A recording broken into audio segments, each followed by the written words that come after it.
This is Misfortune Radio with New York Times best-selling author and your host, Doug Andrew. Let me take a few minutes and teach you something today.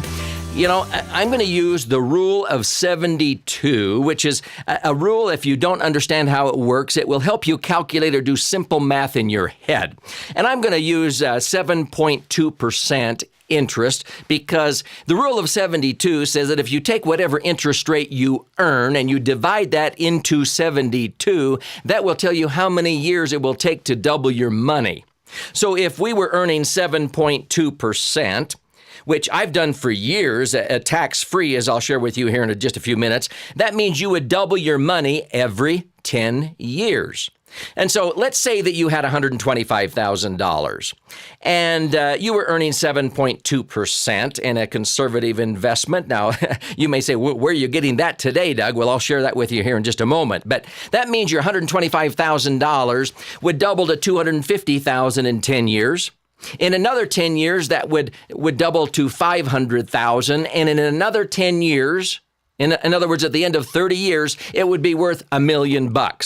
So if you had $125,000 today earning 7.2%, it would be worth $1 million 30 years from now because it would double 3 times, okay?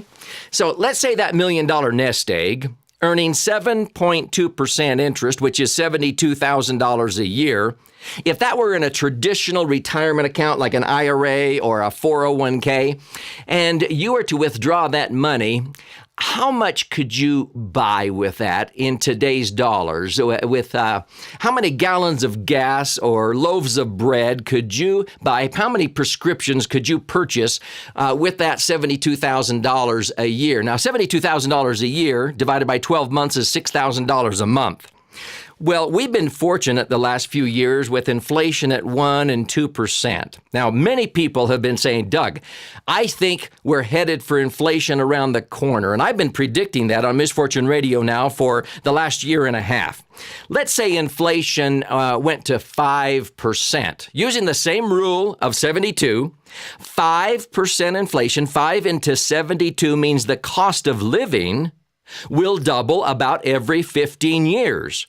So in that 30-year period where your $125,000 grew to $1 million, the cost of living doubled twice, once in the first 15 years, and then it doubled again the second 15 years, meaning that the value or the purchasing power of that dollar has been reduced in half twice. It's worth 1/4 the purchasing power that it was 30 years earlier at 5% inflation. That means that if you were withdrawing $6,000 a month out of your nest egg, earning 7.2%, and that $6,000 a month can only buy 1/4 that much. In other words, it would only buy the equivalent of $1,500. $1,500 is 1/4 of $6,000. In other words, the same loaves of bread and gallons of gas that you can buy today for $1,500 a month will cost you $6,000 a month 30 years from now if we have 5% average inflation for the next 30 years. Is this discouraging you?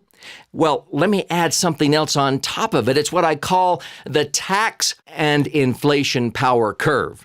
So if you only have $1,500 of purchasing power 30 years from now, and you're saying, hey, I can't get by on that, that tells you need to have a strategy where you can accumulate more than $1 million nest egg, maybe a $4 million nest egg. Well, I can show you how to do that here in just a moment, but hey, let's throw in taxes. If you have an investment that's going to be taxable, in today's tax rates for an average American, with the federal income tax on top of the state income tax, because 41 out of 50 states have a state income tax, that would be about 1/3 of your money would go out in taxes if we held taxes at just today's rate. So that $1,500 a month in purchasing power would only be worth a net of $1,000 a month. Well, do you think taxes are going up, staying the same, or going down? Do you know that in 4 different articles that I have reviewed in the last week, that the vast majority of Americans now see that with the current spending that this government, this administration is doing for health care and for all of the programs and all the things and all the deficits that we're running, taxes will be going up. In fact, if just the 2001 and 2003 tax acts just are allowed to expire at the end of 2010, it will be the greatest single tax increase in the history of America. Because in 2001 and 2003, after 9/11, President Bush had the greatest tax decrease in the nation's history. And if that tax act just is allowed to expire, it will create the greatest tax increase on top of already the tax increase that Obama has proposed in order to cover the national health care program. So most analysts who really understand what's going on in the economy predict that in the next 10, 15 years, taxes will have gone up at least 10, 15%. The average middle-income American will not be in a 33% marginal bracket. It'll be more like 50%. That means your $1,500 a month of purchasing power will only buy, after paying tax, $750 a month worth of goods and services. This is Misfortune Radio with Doug Andrew.